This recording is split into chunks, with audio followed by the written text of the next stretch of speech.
He's a man who can take extreme damage.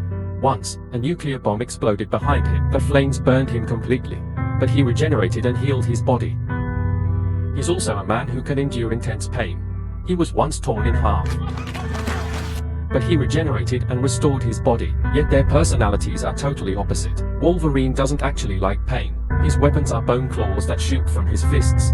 Every time, he has to pierce his own skin. Someone once asked if it hurts. He said, every time. Every time.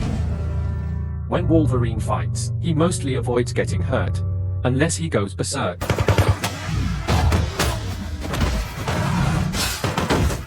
Deadpool, though, enjoys the pain.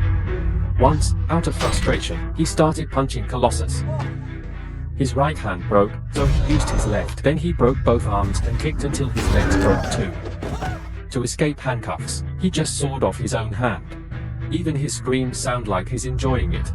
Then he'd spend days regrowing his hand, but Wolverine never has to regrow limbs, because his skeleton is coated with adamantium, a metal made from a meteorite, the hardest metal on Earth.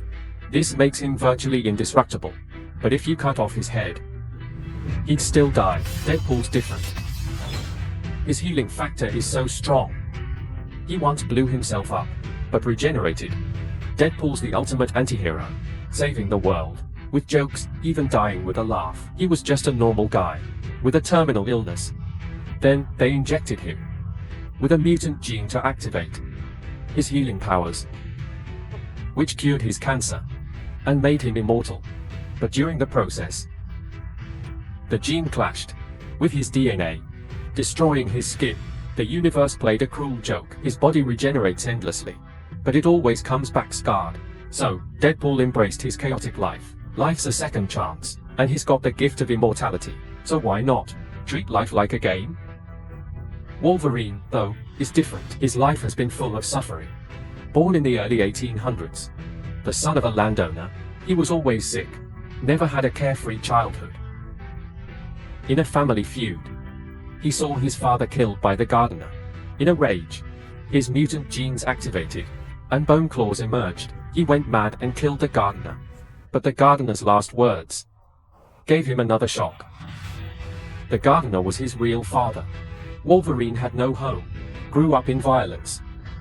He fought in both world wars, and the horrors of war haunted him, and grew up surrounded by violence. He fought in World War I and II, and the trauma of war scarred him deeply, haunting him for many nights. At heart, he was a kind soul, but the world's evil forced him to use his claws again and again, hurting others and himself. Wolverine, with his healing powers and simple nature, became a target for bad people. They used him to do their dirty work. An evil officer once set up a big scheme, sending a woman to get close to Wolverine, making him fall in love, then killing her, tricking him into revenge.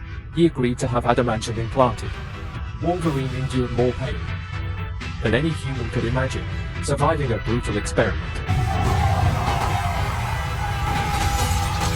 But later, the metal poisoned him, slowly weakening his healing powers. Wolverine spent much of his life hiding, never settling down, because he knew how dangerous the world was. Even though he was strong, most of the time, he was the prey. He gradually closed off his heart, staying away from people, because too many tried to use him. The ones he loved always died around him. Wolverine was lonely from childhood, and deep down, he longed for an end to the loneliness. After all that pain, he hoped for healing. Luckily, later on, Professor X and the X-Men took him in. There, he found a sense of family. But the mutant race, while gifted with powers from birth, was also destined for a dangerous fate. They were stronger and different from humans, making them targets of hatred and control. Most mutants grew up in fear and isolation. Some had to constantly run. Professor X's school for mutants was destroyed more than once. Humans tried many ways to wipe out mutants. They designed a cure, making mutants willingly give up their powers. They created collars to suppress mutant abilities. In some timelines, humans developed weapons to hunt down mutants. Nearly all were wiped out. Under this oppression, Wolverine always fought at the front lines for mutants, and for human lives too.